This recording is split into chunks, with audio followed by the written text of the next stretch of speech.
faith book of faith, the Word of God, the Bible. Greetings po sa lahat and welcome to FPK Sunday itong June 7, 2026. Ako po si Preacher Jake Caro. Ang ating pong devotion ngayong araw na ito ay nanggagaling sa aklat ni Unang Juan, chapter 2, verse 3 to 6. At ito ay binigyan ko ng pamagat na ang tunay na pagkakilala sa Diyos. So basahin po natin muna ang talata.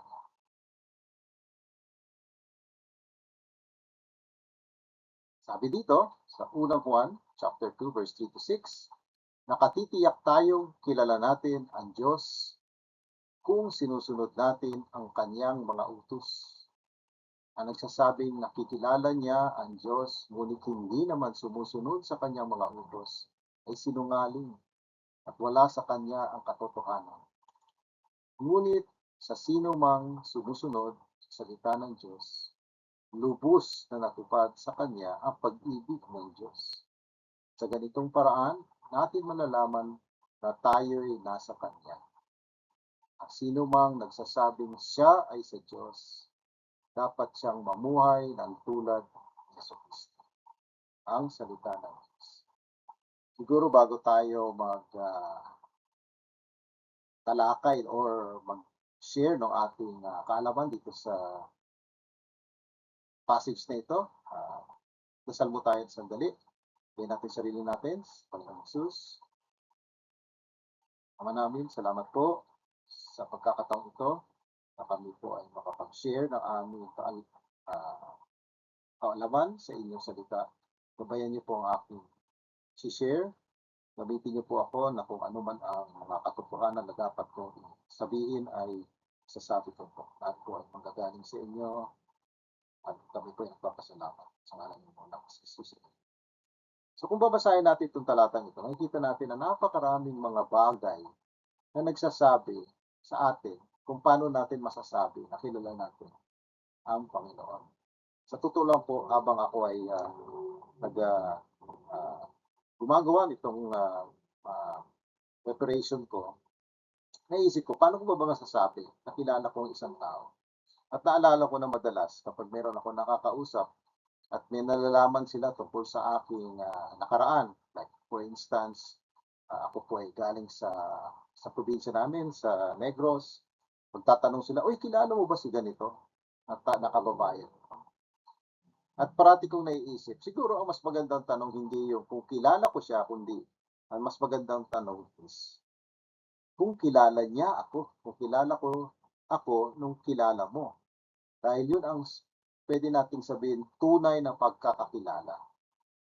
At sa ating pagkakakilala sa Panginoon, applicable po ito.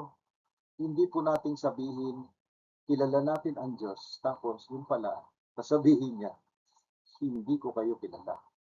Di ba meron niyang isang kwento na meron siyang babala na mag-ingat kayo sa mga tao nagsasabing kilala nila ang Panginoon at gumagawa sila na kung ano-ano mga kababalaghan sa kanyang pangalan. Sasabihin ng Panginoon, lumayo kayo sa amin, hindi ko kayo kilala. Tulad din sa atin, tunay ba natin kilala ang Panginoon?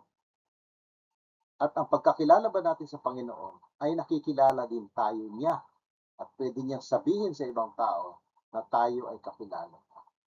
So kung babasahin natin itong passage na ito, makikita natin na merong mga gabay o mga guidelines kung paano natin masasabi na tunay natin kilala ang Panginoon. Isa-isayin natin ito. Masasabi lang natin kung kilala natin ang Diyos kung una sa lahat, nagbibigay tayo ng sapat na oras sa Kanya. At hindi lang tuwing linggo. Ngayon ay Sunday. At alam natin, at alam ko, na marami sa atin, kaya nagsimba, pagsama sa mga kapwang mananampalataya, kasama sila sa praise and worship, nag-aaral ng kanyang salita. Pero ang tanong is, sapat ba na masasabi mo kilala ang tao kung isang araw lang sa isang linggo mo siya binibigyan ng oras? ang mas matinding hamon sa atin, lalo na tayo, mga nagsasabing kilala natin ang Panginoon, ay gaano ka haba na oras ang binibigay natin sa Panginoon mula Lunes hanggang Sabado. Sa 6 na araw na wala tayo sa simbahan, ilang oras ang binibigay natin sa Panginoon. At paano natin binibigay ang oras sa Panginoon? Una sa lahat, sa pagdadasal, sa pagbabasa ng kanyang salita, pangalawa, ah, pakikipagsalamuha sa kapwa mananampalataya. Di ba, pag tayo ay nakikisama sa ating mga kaibigan, sa ating mga mahal sa buhay, hindi naman yan parating one-on-one. Di ba? Sa misis natin pwede, o sa mister natin pwede. Pero usually, pag may pamilya na tayo, lahat tayo nagkakasama eh. So, ibig sabihin, pagkakilala natin ng isang tao, kilala din natin ang mga mahal niya sa buhay, yung malapit sa kanya.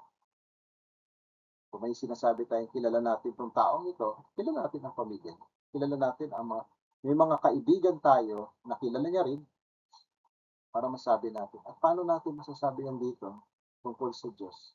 Kung ang Diyos lang ang kilala natin, pero hindi naman tayo nagbibigay ng oras sa kapwa tagasunod o kapwa mananampalataya. So yun ang unang pahiwatig na tunay natin kilala ang Panginoon dahil nagbibigay tayo ng sapat na oras sa Kanya. Ano pa ang sinasabi ng talata? Sumusunod tayo sa Kanyang mga utos. Dito natin nakikita ang ating pagkakakilala sa Panginoon ay may kasamang pagsunod. Alalahanin po natin, ang tawag natin sa Kanya ay Diyos, Panginoon, Lord, and Master.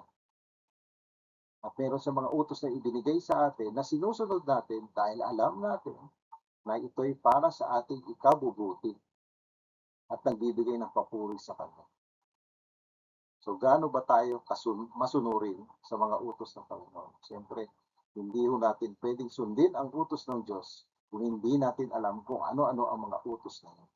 Marami po ako mga kausap, sinasabi nilang sila ay kilala si Kristo, pero pag tinanong mo ano-ano ang mga utos na alam nila, ang alam lang nila po ay yung 10 at hindi pa kumpleto.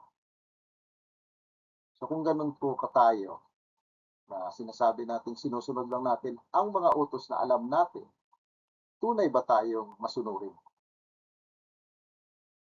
Ano pa ang pahiwatig na tayo ay tunay nakikilala ang Panginoon? Tapat tayo sa ating salita at may pagmamahal sa kapwa. Ang Panginoon po ay sinasabi natin, Panginoon ang pagmamahal. God is love.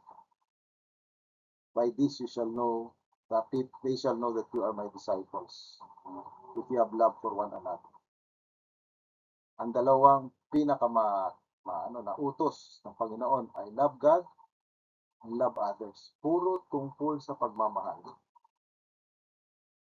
Sa pagiging tapat naman sa salita, balikan natin ang unang pahiwatig o unang patunay na kilala natin ang Panginoon. Sabi natin, nagbibigay tayo ng oras sa Kanya.